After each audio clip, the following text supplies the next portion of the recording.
Hello everyone. आज हम अर्थव्यवस्था का पार्ट 4 पढ़ेंगे। इससे पहले 3 पार्ट अपलोड कर दिए हैं जो आप जाके देख सकते हैं, और आज 4th पार्ट है और इसी क्रम में जो है हम इसको अर्थव्यवस्था को बहुत जल्दी समाप्त कर देंगे। तो शुरू करते हैं। आज के उसमें जो टॉपिक है वो है हमारा आर्थिक नियोजन। आर्थिक नियोजन होता क्या है कि स्वीकृत राष्ट्रीय प्राथमिकताओं के अनुसार देश के संसाधनों का विभिन्न क्रियाओं में प्रयोग करना। मतलब जो राष्ट्र की प्राथमिकताएं हैं, राष्ट्र के जो विकास के लिए जो ज़रूरी चीज़ें हैं उनके लिए संसाधनों का प्रयोग करना, वो आर्थिक नियोजन कहलाता है। इस क्रम में जो है जो प्रयास किए गए हैं वो सबसे पहले विश्वसरैया योजना थी। आर्थिक नियोजन की पहली रूपरेखा 1934 में जो है 10 वर्ष के लिए एम विश्वसरैया द्वारा लिखित पुस्तक प्लानिट इकोनॉमी ऑफ इंडिया में दी गई थी। तो प्लानिट इकोनॉमी ऑफ इंडिया जो पुस्तक है वो किसकी है, तो वो है एम विश्वसरैया की। इन्होंने ही 1934 में जो है आर्थिक नियोजन की पहली रूपरेखा दी थी। उसके बाद राष्ट्रीय योजना समिति 1938 में, इसका बहुत बार एग्जाम में प्रश्न पूछा गया है कि राष्ट्रीय योजना समिति का गठन कब हुआ था, तो 1938 में हुआ था। उस समय इंडियन नेशनल कांग्रेस के अध्यक्ष कौन थे, तो उस समय थे सुभाष चंद्र बोस। इनके समय ही राष्ट्रीय योजना समिति का गठन किया गया था 1938 में। और जो समिति थी इसके अध्यक्ष कौन थे, तो उसके अध्यक्ष थे पंडित जवाहरलाल नेहरू। तो ये सारे फैक्ट यहाँ से इंपॉर्टेंट हैं। उसके बाद बॉम्बे प्लान आया 1944-45 में, जिसमें 8 प्रमुख पूंजीपतियों के द्वारा जो है बॉम्बे प्लान जो है आर्थिक नियोजन के लिए स्थापित किया गया।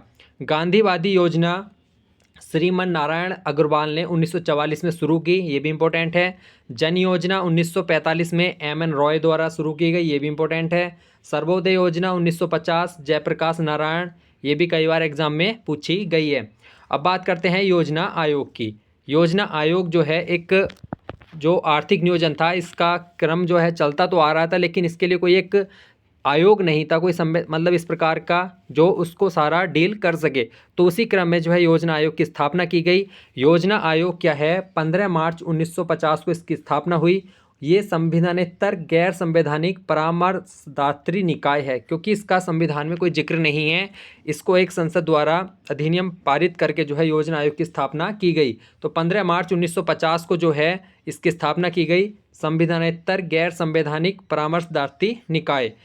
किसकी समिति की सिफारिश पर, यह भी बहुत बार पूछा गया। केसी नियोगी जो है इनकी सिफारिश पर जो है जिसका गठन 1946 में हुआ था, इनकी सिफारिश पर योजना आयोग की स्थापना की गई थी। इसके अध्यक्ष कौन हैं, तो इसके अध्यक्ष पीएम हैं, और जो पहले पीएम थे वो कौन थे, तो वो थे पंडित जवाहरलाल नेहरू। तो अगर पूछा गया है कि योजना आयोग के पहले अध्यक्ष कौन थे, तो वो थे पंडित जवाहरलाल नेहरू। पहले उपाध्यक्ष कौन थे, तो वो थे गुलजारी लाल नंदा। जबकि अंतिम कौन है, तो अंतिम थे इसके मोटेक सिंह आहलूवालिया। तो अंतिम जो थे योजना आयोग के कौन थे, मोटेक सिंह आहलूवालिया। और 2015 में जो है योजना आयोग समाप्त करके इसके स्थान पर 1 जनवरी 2015 से नीति आयोग की शुरुआत की गई है। तो अगर पहला पूछा जाए तो पहले अध्यक्ष थे जवाहरलाल नेहरू और गुलजारी लाल नंदा उपाध्यक्ष थे। जबकि अंतिम पूछे जाए तो अंतिम जो थे इसके पीएम नरेंद्र मोदी थे। इन्हीं के समय जो है योजना आयोग समाप्त करके नीति आयोग की शुरुआत की गई, और जो अंतिम उपाध्यक्ष थे वो थे मोटेक सिंह आहलूवालिया। तो ये इंपॉर्टेंट है।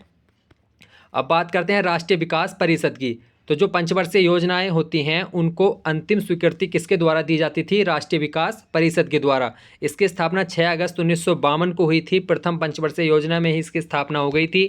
संविधानोत्तर निकाय है ये भी, इसके अध्यक्ष भी पीएम होते हैं। ये भी बहुत बार इंपॉर्टेंट प्रश्न है कि जो योजना आयोग है, नीति आयोग है और एकता परिषद है, विकास परिषद है, सबके अध्यक्ष कौन होते हैं, तो वो होते हैं पीएम। जबकि वित्तीय जो होते हैं जीएसटी के अध्यक्ष कौन है, वित्त मंत्री हो गया जीएसटी के अध्यक्ष। ठीक है, अब इसके अध्यक्ष हो गए पीएम। पदेन सदस्य कौन कौन होते थे, मंत्री परिषद के सभी सदस्य और सभी राज्यों के सीएम, केंद्र शासित प्रदेश के प्रशासक। और इसकी पहली बैठक कब हुई, तो वो हुई है 8-9 नवंबर 1952 को। और इसका जो मुख्य कार्य था वो था पंचवर्षीय योजनाओं की स्वीकृति प्रदान करना। सर्वप्रथम पंचवर्षीय योजना शुरू की गई थी 1928। सोवियत संघ ने जो है सबसे पहले पंचवर्षीय योजनाओं की शुरुआत की थी। आर्थिक नियोजन किसका विषय है, तो ये समवर्ती सूची का विषय है। प्लानिंग एट द पुअर किसकी पुस्तक है, तो यह है बीएस मिन्हास की, ये भी इम्पोर्टेंट है। अगला प्रश्न है, अब देखते हैं पहले पंचवर्षीय योजनाओं के बारे में। तो पहली पंचवर्षीय योजना जो है 1951 से 56 तक रही। हेराल्ड डोमार मॉडल के आधारित थी। तो ये बहुत इंपॉर्टेंट है, किस मॉडल पर आधारित थी, ये भी कई बार पूछा जाता है एग्जाम में। और इसमें 2.1% का लक्ष्य रखा था, जो 3.6 हमें प्राप्त हुआ था। अब इसमें क्या क्या हुआ, ये जो थी ये कृषि पर आधारित थी, ये बहुत ज़्यादा इंपॉर्टेंट है। पूछा जाता है कि पहली पंचवर्षीय योजना किस पर आधारित थी, तो वो कृषि पर थी। दूसरी उद्योग पर आधारित थी। तो इसी प्रकार से हर पंचवर्षीय योजना का कुछ ना कुछ उद्देश्य होता था। तो पहली पंचवर्षीय योजना कृषि पर थी। प्राथमिकता सामुदायिक विकास कार्यक्रम की शुरुआत हुई। इसमें भांगड़ा नांगल दामोदर घाटी हीराकुंड परियोजनाओं की शुरुआत पहली पंचवर्षीय योजना में हुई थी। दूसरी है 1956 से 61 पीसी महाल नोबिस जो है इस मॉडल पर आधारित थी और उद्योग को इसमें प्राथमिकता दी गई। और ये बहुत इंपॉर्टेंट है, ये कई बार एग्जाम में पूछे हैं। राउकरेला, भिलाई और दुर्गापुर ये 3 उद्योग जो है स्थापित किए गए थे, जबकि बोकारो जो है वो तीसरी पंचवर्षीय योजना में स्थापित हुआ था। तो ये भी पूछा जाता है कि जो उद्योग हैं वो ये 3 उद्योग जो है कौन सी पंचवर्षीय योजना में थे, तो ये दूसरी पंचवर्षीय योजना में थे। और कहाँ कहाँ पर है, तो राउकरेला उड़ीसा में है, भिलाई छत्तीसगढ़, दुर्गापुर पश्चिम बंगाल। और किस देश की सहायता से स्थापित हुए, तो राउकरेला जर्मनी की सहायता से, भिलाई सोवियत संघ की और दुर्गापुर ब्रिटेन की सहायता से। और इसी पंचवर्षीय योजना में पंचायती राज की शुरुआत हुई थी, जिसे 2 अक्टूबर 1959 को पंडित जवाहरलाल नेहरू ने राजस्थान के नागौर जिले से जो है इसकी शुरुआत की थी। तीसरी पंचवर्षीय योजना जो है इसमें कृषि प्लस उद्योग दोनों को प्राथमिकता दी गई। इसमें आत्मनिर्भर व स्वतः स्फूर्तिवान बनाना इसका उद्देश्य था। इसी पंचवर्षीय योजना में IDBI 1 जुलाई 1964 इसकी स्थापना हुई। बोकारो जो है संयंत्र झारखंड में स्थापित हुआ सोवियत संघ की सहायता से। और food corporation of India FCI की स्थापना 1 जनवरी 1965, कहीं कहीं 1964 भी दिया हुआ है। कृषि मूल्य आयोग जो है इसकी स्थापना 1965 में हुई, जिसका मुख्य उद्देश्य जो होता है वो MSP जो होता है उसकी सिफारिश करना होता है, न्यूनतम समर्थन मूल्य तय करना। इसका नाम बदलकर 1985 से कृषि लागत एवं मूल्य आयोग कर दिया गया है। तो इसकी स्थापना हुई थी 1965 में और 1985 से इसका नाम बदल के कृषि लागत मूल्य आयोग कर दिया है, CACP। तो ये इंपॉर्टेंट है। 1964 में UTI की स्थापना हुई। ट्राइकल डाउन थ्योरी क्या है, तो पहली दूसरी तीसरी योजना में जो है आर्थिक समृद्धि का लाभ रिश्ते हुए सभी तक पहुंच जाएगा। इसे जो है ट्राइकल डाउन थ्योरी कहा गया है। सबसे विफल योजना कहा गया है तीसरी पंचवर्षीय योजना को। क्यों कहा गया है, क्योंकि इसी में भारत चीन युद्ध 1962, भारत पाक युद्ध जो है 1965 के हुए थे, इसलिए ये योजना विफल हो गई थी। अगला है फिर उसके बाद क्या हुआ, जब ये भारत पाक युद्ध हुआ और भारत चीन युद्ध हुआ, तो उसके बाद 1965-66 में जो है सूखा भी पड़ा था। तो ये जो है तीसरी योजना विफल हो गई थी। तो उसके बाद पंचवर्षीय योजना ना कर वार्षिक योजनाओं की शुरुआत की गई। तो जो 61 से 66 तक थी, तो तीसरी पंचवर्षीय योजना 1966 में समाप्त हो गई। उसके बाद चौथी पंचवर्षीय योजना शुरुआत नहीं की गई। उसके बाद वार्षिक परियोजनाओं की शुरुआत की गई। 3 वार्षिक परियोजना 66-67 और 67-68 से और 68-69। तो ये 3 वार्षिक पंचवर्षीय योजना की शुरुआत की गई। 1966 से 1969 तक। इसमें क्या हुआ, हरित क्रांति की शुरुआत हुई 1966-67 में। MS स्वामीनाथन ने जो है शुरुआत की थी यहाँ पे, जिसमें गेहूं, पहली हरित क्रांति में गेहूं चावल पर ज़्यादा जोर दिया गया था। लीड बैंक योजना की शुरुआत 1966 में दूसरी बार रुपये का अवमूल्यन किया गया। तो रुपये का अवमूल्यन अभी तक 3 बार हुआ है। 1949 में पहली बार, दूसरी बार 1966, तीसरी बार 1991 में 3 बार रुपये का अवमूल्यन हुआ है। अवमूल्यन क्या होता है कि दूसरी मुद्रा के तुलना में जो है अपने मुद्रा का मूल्य घट जाना। इसी वार्षिक उसमें जो है कृषि नीति भी अपनाई गई थी। फिर उसके बाद क्या हुआ, 1969 में ये वार्षिक योजनाएं समाप्त कर गया। फिर 1969 से 74 तक चौथी पंचवर्षीय योजना आई, जो अशोक रुद्र एलन एस मात्रे के मॉडल पर थी। इसमें क्या क्या हुआ, स्थिरता के लिए आत्मनिर्भर बनाना इसका उद्देश्य था। 1969 में 14 बड़े बैंकों का राष्ट्रीयकरण हुआ, जबकि 1980 में दोबारा 6 बैंकों का जो है राष्ट्रीयकरण हुआ था। तो ये भी इंपॉर्टेंट है, कई बार पूछा गया है कि 14 बड़े बैंकों का राष्ट्रीयकरण कब हुआ, तो 1969 में। 1974 में भूविगत नाभिकीय परीक्षण हुआ। 1973-74 में DP सूखा प्रवण क्षेत्र कार्यक्रम की शुरुआत हुई। परिवार नियोजन कार्यक्रम जो है वो चौथी पंचवर्षीय योजना में आया। और श्वेत क्रांति की प्रारंभ जो है 1970 के आसपास हुआ था। वर्गीज कुरियन ने किया था इसकी शुरुआत, और ये दुग्ध क्रांति से संबंधित है, श्वेत क्रांति। फिर उसके बाद 5वीं पंचवर्षीय योजना आई 1974 से 78 तक। DP धर मॉडल पर आधारित थी। आत्मनिर्भरता गरीबी उन्मूलन जो है इसका मुख्य लक्ष्य था। ये भी बहुत बार एग्जाम में आया है कि आत्मनिर्भरता गरीबी उन्मूलन कौन सी पंचवर्षीय योजना का लक्ष्य था, तो वो था 5वीं पंचवर्षीय योजना का लक्ष्य। निर्यात को प्रोत्साहन करना था और आयात प्रतिस्थापन पर बल दिया, मतलब निर्यात को बढ़ावा देना और आयात जितना कम से कम हो सके उतना करना। न्यायपूर्ण कीमत मजदूर नीति तैयार की गई। 20 सूत्री कार्यक्रम, ये बहुत बार एग्जाम में आया है कि कौन सी पंचवर्षीय योजना में आया था, तो ये आया था 5वीं पंचवर्षीय योजना में। और 20 सूत्री कार्यक्रम कब आया था? 1975 में। 5वीं पंचवर्षीय योजना दोनों प्रकार से पूछ सकता है, तो 1975 भी और 5वीं पंचवर्षीय योजना। इसी में राष्ट्रीय न्यूनतम आवश्यकता कार्यक्रम भी शुरुआत की गई थी 1974 में। काम के बदले अनाज कार्यक्रम वो भी इसी में। गरीबी हटाओ का नारा जो है ये भी 5वीं पंचवर्षीय योजना में आया था। 2 अक्टूबर 1975 क्षेत्रीय ग्रामीण बैंक की स्थापना हुई नरसिम्हन समिति की सिफारिश पर। तो 2 अक्टूबर 1975 को जो है क्षेत्रीय ग्रामीण बैंक की स्थापना किसकी सिफारिश पर हुई थी?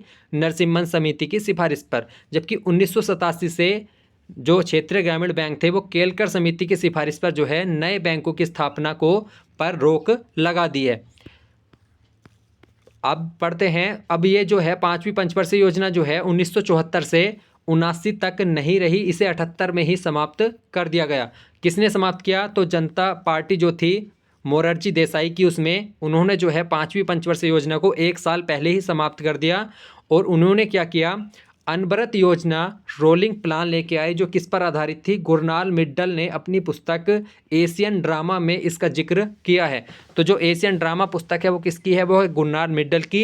इसी में ही अनवरत योजना जो है रोलिंग प्लान के नाम से जिसको जाना जाता है, इसको जो है वर्णित किया गया है। तो जनता पार्टी की सरकार ने जो है 5वीं पंचवर्षीय योजना को 1 साल पहले ही समाप्त करके अनवरत योजना की शुरुआत की। और यो किस पर आधारित थी? ये थी, इसकी शुरुआत जो है डीटी लकड़ावाला ने इसको लागू किया। ये कौन थे? तो ये उस समय योजना आयोग के उपाध्यक्ष थे, डीटी लकड़ावाला। और ये गरीबी लकड़ावाला जो समिति है ये गरीबी से भी संबंधित है। तो जनता पार्टी की सरकार जो है 1 साल पहले पंचवर्षीय योजना को समाप्त करके रोलिंग प्लान लागू किया। और इसे जो है 5वीं पंचवर्षीय योजना का विस्तार भी कहा जाता है। तो इसमें क्या क्या हुआ? मोरारजी देसाई के समय हुआ, ये सरकार जो थी उस समय मोरारजी देसाई की थी, जनता पार्टी की। और 1980 में इंदिरा गांधी सरकार ने इसे फिर से शुरू कर दिया। मतलब जो ये रोलिंग प्लान था ये कितने साल रहा? 2 साल रहा, 1978 और 1979 में। 1980 से फिर जब दोबारा इंदिरा गांधी की सरकार आई तो इन्होंने फिर से पंचवर्षीय योजना की शुरुआत कर दी। तो 1980 से 85 तक फिर से 6वीं पंचवर्षीय योजना शुरू की गई। तो जो मोद था अनवरत योजना थी वो कब कब रही? 78 और 79 में। अब 6वीं पंचवर्षीय योजना के बारे में पढ़ते हैं। IRDP की शुरुआत 1980 में हुई। इंटीग्रेटेड रूरल डेवलपमेंट प्रोग्राम जो है IRDP 1980 में शुरू हुआ। NREP नेशनल रूरल एम्प्लॉयमेंट जो है 1980 में। एग्जिम बैंक जो है आयात निर्यात बैंक जो है 1 जनवरी 1982 से, इसे एक्सपोर्ट इंपोर्ट बैंक भी कहा जाता है। नाबार्ड बैंक जो है 12 जुलाई 1982 को सिब्रामन समिति की सिफारिश पर जो है इसकी शुरुआत हुई थी। जबकि क्षेत्रीय ग्रामीण बैंक जो है इसकी नरसिम्हन समिति की सिफारिश पर स्थापना हुई थी। तो आपको याद रखना है नाबार्ड बैंक जो है कृषि वित्तीय ग्रामीण बैंक, कृषि जो ग्रामीणों को वित्तीय उपलब्ध कराता है कृषि क्षेत्र में, वो सिब्रामन समिति की सिफारिश पर स्थापित हुआ था। अब इसके बाद 7वीं पंचवर्षीय योजना 1985 से 90, इसमें सेबी की स्थापना हुई, जो प्रतिभूति बाजार है, शेयर बाजार है, उसको नियंत्रित करती है। 1988 में इसकी स्थापना हुई थी, जबकि उसे 1992 में मान्यता मिली। सेबी का मुख्यालय कहाँ पे है? वो तो है मुंबई में। स्पीड पोस्ट की शुरुआत भी इसी समय हुई, 1 सितंबर 1986 को। कोपरा क्या है? तो द कंज्यूमर प्रोटेक्शन 1986, उपभोक्ता के हितों की रक्षा करने के लिए जो है कोपरा की स्थापना की गई थी। 24 दिसंबर 1986 को उसमें जो है उपभोक्ता संरक्षण दिवस मनाया जाता है, क्योंकि 1986 में जो है इसी 24 दिसंबर को जो है कोपरा की स्थापना की गई थी। जवाहर रोजगार योजना सितंबर 1989 में शुरुआत की गई इसकी। फिर आता है उसके बाद 6वीं पंचवर्षीय योजना कब से कब तक रही थी? ये 85 से 90 तक। फिर से उसके बाद 2 वर्ष का अवकाश हुआ। 7वीं पंचवर्षीय योजना थी 1985 से 90 तक। उसके बाद 8वीं पंचवर्षीय योजना शुरू नहीं हुई, बीच में 2 योजना अवकाश लाए गए। किस लिए लाए गए थे? आर्थिक सुधार के लिए, ठीक है, आर्थिक सुधार के लिए इसका मुख्य कारण था आर्थिक सुधार, जिसकी वजह से 2 वार्षिक योजना अवकाश लाए गए राजनीतिक स्थिरता और आर्थिक संकट के कारण। तो इसमें क्या हुआ, 24 जुलाई 1981 को आर्थिक सुधार नई आर्थिक नीति लागू की गई। इस तीसरी बार मुद्रा का अवमूल्यन किया गया 1991 में। पहली बार 1949, दूसरी बार 1966 और तीसरी बार 1991 में जो है मुद्रा का अवमूल्यन किया गया था। सिडबी जो है की स्थापना हुई 2 अप्रैल 1990 को। इसका मुख्यालय कहाँ पर है, लखनऊ में। तो ये भी इम्पोर्टेंट है। उसके बाद फिर से 8वीं पंचवर्षीय योजना शुरू हो गई 92 से 97। जॉन डब्ल्यू मिलर मॉडल पर भारत WTO का सदस्य बन गया 1995 से ये, ठीक है। उसके बाद 9वीं पंचवर्षीय योजना 97 से 2002, 10वीं 2002 से 2007 नरेगा की स्थापना हुई थी इसमें, और 11वीं 2007 से 12 और 12वीं 2012 से 17 तक तीव्र धारणीय एवं अधिक समावेशी विकास। तो ये 12 पंचवर्षीय योजना थी। उसके बाद क्या हुआ, पंचवर्षीय योजनाओं को समाप्त करके नीति आयोग ने जो है अभी देखते हैं क्या शुरुआत किया था। तो 15 वर्षीय विजन प्लान और 7 वर्षीय रणनीति और 3 वर्षीय एक्शन एजेंडा की शुरुआत की थी पंचवर्षीय योजना के स्थान पर। तो 1991 की जो आर्थिक नीति आई थी उसके बारे में देख लेते हैं। नई आर्थिक नीति राव मनमोहन मॉडल के नाम पर थी। तो मनमोहन उस समय वित्त मंत्री थे। उदारीकरण, वैश्वीकरण, निजीकरण, इसमें 3 चीज़ें अपनाई गई। उदारीकरण क्या है कि जो उद्योगों को लाइसेंस दिया जाता था उसमें थोड़ी उदारता की गई, मतलब जो है लाइसेंस जल्दी मिल गए और कुछ उद्योगों को छोड़कर बाकी उस पर जो है लाइसेंस समाप्त कर दिए गए।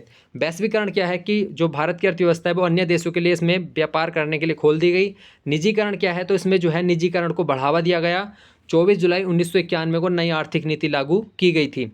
पंचवर्षीय योजना की समाप्ति हो गई थी। तो जब मोदी सरकार आई 2014 में तो योजना आयोग के स्थान पर नीति आयोग की शुरुआत की गई, और एनडीए सरकार ने योजना आयोग के स्थान पर नीति आयोग बनाया, और पंचवर्षीय योजना के स्थान पर जो है 15 वर्षीय विजन प्लान, 7 वर्षीय रणनीति और 3 वर्षीय एक्शन एजेंडा की शुरुआत की थी। अब नीति आयोग के बारे में देख लेते हैं। 1 जनवरी 2015 को इसकी स्थापना हुई। National institution for transforming India, ये इसकी फुल फॉर्म है। राष्ट्रीय भारत परिवर्तन संस्था, इसे हिंदी में कहा जाता है। सरकार के थिंक टैंक के रूप में कार्य करता है। सहकारी संघवाद को बढ़ावा देता है, ये भी इम्पोर्टेंट है, सहकारी संघवाद को बढ़ावा देता है। और जो जीएसटी है वो भी सहकारी संघवाद को बढ़ावा देता है। इसके अध्यक्ष कौन है, तो इसके अध्यक्ष हैं पीएम। सदस्य कौन है, तो राज्यों के सीएम, संघ जो राज्य हैं उसके उपराज्यपाल। और प्रकृति क्या है इसकी, विकेंद्रीकृत, जबकि योजना आयोग की प्रकृति कैसी थी, वो थी केंद्रीकृत। तो योजना आयोग जो है सिर्फ केंद्र पर डिपेंड था, जबकि नीति आयोग जो है केंद्र और राज्य दोनों को शक्तियाँ बंटवारा करता है। अब अगला पढ़ते हैं हम उद्योग के बारे में। पहली औद्योगिक नीति जो है 6 अप्रैल 1948 को इम्पोर्टेंट है, तत्कालीन उद्योग तथा वाणिज्य मंत्री श्यामा प्रसाद मुखर्जी द्वारा जारी की गई थी। तो ये इम्पोर्टेंट है। दूसरी के बारे में हमने पढ़ ही लिया। औद्योगिक नीति 24 जुलाई 1991 को आई थी। और पहली में जो है सार्वजनिक निजी क्षेत्रों पर बल और उद्योगों को 4 श्रेणी में रखा गया था। तो PV नरसिम्हा राव जो उस समय तत्कालीन प्रधानमंत्री थे, और वित्त मंत्री मनमोहन सिंह के समय जो है औद्योगिक नीति लाई गई थी 24 जुलाई 1991 को, इसलिए इसे राव मनमोहन मॉडल के नाम से भी जाना जाता है। और LPG की नीति पर थी। लिबरेशन हो गया, प्राइवेटाइजेशन हो गया और ग्लोबलाइजेशन हो गया। उदारीकरण, निजीकरण और वैश्वीकरण, इन तीनों की नीति पर थी ये। उद्योग की बात करें तो सूक्ष्म उद्योग जो है निवेश 1 करोड़ का और टर्नओवर 5 करोड़ का, इसके बीच में सूक्ष्म उद्योग आते हैं। लघु में 10 करोड़ निवेश, 50 करोड़ टर्नओवर, और मध्यम में 50 करोड़ निवेश और 250 करोड़ टर्नओवर आता है। MSME के लिए ऑनलाइन प्लेटफॉर्म जो है 2020 में चैंपियन पोर्टल के नाम से शुरू किया गया। आत्मनिर्भर भारत अभियान जो है 12 मई 2020 को 20 लाख करोड़ रुपए का आर्थिक पैकेज जारी किया गया था, जो GDP का 10% है। राष्ट्रीय विनिर्माण नीति जो है ये 2011 में शुरू की गई थी।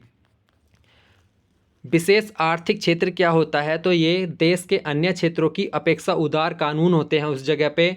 1965 में एशिया का पहला निर्यात प्रसंस्करण क्षेत्र कौन सा है, तो वो है कांडला, गुजरात। ये कई बार एग्जाम में पूछा गया प्रश्न है, इंपॉर्टेंट है कि एशिया का पहला निर्यात प्रसंस्करण क्षेत्र कौन सा है, तो वो है कांडला, गुजरात, जो 1965 में स्थापित हुआ। सिडबी क्या है? तो सिडबी भारतीय लघु उद्योग विकास बैंक है। इसकी स्थापना 2 अप्रैल 1990 को हुई। इसका मुख्यालय लखनऊ में है। और सूक्ष्म लघु मध्यम उद्योग जो होते हैं उनको वित्तीय प्रोत्साहन देना जो है सिडबी का कार्य है। IFCI क्या है? तो भारतीय औद्योगिक वित्तीय निगम लिमिटेड। इसकी स्थापना 1948 में हुई। 1993 में इसे पुनर्गठित किया गया। मुख्यालय क्या है, कहाँ पर है? तो इसका नई दिल्ली में।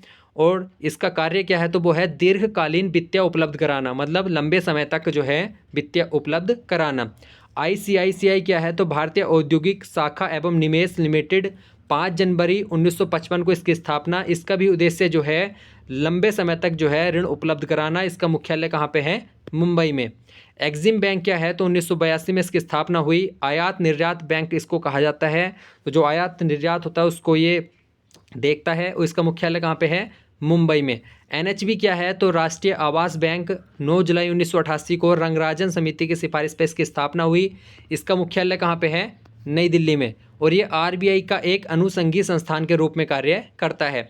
IDBI क्या है? तो 1 जुलाई 1964 को औद्योगिक वित्तीय उपलब्ध कराने के लिए IDBI की स्थापना की गई। मुंबई में इसका मुख्यालय है। नाबार्ड क्या है? तो 12 जुलाई 1982 को नाबार्ड कृषि एवं ग्रामीण विकास हेतु वित्तीय उपलब्ध कराना। इसका मुख्यालय मुंबई में है। शिवरामन समिति की इस सिफारिश पर जो है इसकी स्थापना की गई थी। IFSC क्या है? तो फेमा 1999 के तहत गांधीनगर गुजरात में सेज के भाग के रूप में जो है इसको स्थापित किया। निवासी गैर निवासी को विश्व स्तर पर वित्तीय उपलब्ध कराने के लिए। अंतर्राष्ट्रीय वित्तीय सेवा केंद्र इसकी फुल फॉर्म है IFSC। NPCI क्या है? तो भारतीय राष्ट्रीय भुगतान निगम। खुदरा भुगतान प्रणाली के लिए अम्ब्रेला संगठन 2008 में। और कार्यालय क्या है इसका? मुंबई में। और NPCI ही जो है पूरे भारत में जो ATM होते हैं उनको संचालित करने का कार्य करता है। मुद्रा एक प्रकार की योजना है, micro unit development and refinance agency limited. इस मुद्रा इसकी शुरुआत 7 अप्रैल 2015 को हुई। और ये लघु मध्यम जो होते हैं इसको लिए वित्तीय उपलब्ध कराने के लिए, ऋण उपलब्ध कराने के लिए शुरुआत की गई थी इसकी। जबकि मुद्रा योजना में शिशु ऋण योजना में 50 लाख तक का ऋण मिलेगा, किशोर में 50,000 से 5 लाख तक का, और तरुण जो है 5 लाख से 10 लाख तक का ऋण मिलेगा। तो मुद्रा योजना बहुत इंपॉर्टेंट है। ये प्रतिभूति मुद्रण सिक्कों का उत्पादन जो है वो नासिक, देवास, होशंगाबाद और हैदराबाद में किया जाता है। अब बात करते हैं आधुनिक उद्योग का प्रारंभ जो है 1854 में CN डावर के द्वारा किया गया था। नवरत्न मिनी रत्न की अवधारणा नवी पंचवर्षीय योजना में आई। 13वीं, इस समय वर्तमान में 13 महारत्न कंपनी है, जो 13वीं है OL। और नवरत्न कंपनी कितनी है? तो 16 है। इरकॉन 15वीं कंपनी है, जबकि राइट्स जो है वो 16वीं कंपनी बन गई है। अंगोरा ऊन किससे प्राप्त होती है? तो खरगोश से। कागज उद्योग नेपानगर, होशंगाबाद, टिक्कमगढ़, राजमुंदरी में स्थापित हैं। खादी एवं ग्रामोद्योग इसकी स्थापना 1956 में हुई। और फिक्की की स्थापना जो है 1927 में हुई थी। इंटीग्रल कोच फैक्ट्री जो है ये पेराम्बूर में हुई। तो ये आज हमारा जो है आर्थिक नियोजन और उद्योग के जो 2 चैप्टर थे वो हमने इसमें कंप्लीट किए। इससे आगे हम बैंकिंग, वित्तीय, राजकोषीय नीति, मौद्रिक नीति इसके बारे में पढ़ेंगे। मुद्रास्फीति, मतलब 2 या 3 वीडियो में जो है हम इसको इकोनॉमिक्स को और समाप्त कर देंगे। तो 6 या 7 वीडियो टोटल इसकी इकोनॉमिक्स की बनेगी। लेकिन ये बहुत अच्छे नोट्स बने हुए हैं, स्टैंडर्ड बुक से बने हुए हैं। तो जो UKSSC UKPSC का पैटर्न है तो उसमें जो है यहाँ से बहुत सारे प्रश्न पूछे जाएंगे। तो वीडियो को ज़रूर लास्ट तक देखें और इसमें अपने नोट्स ज़रूर बनाएं और चैनल को ज़रूर सब्सक्राइब करें। धन्यवाद।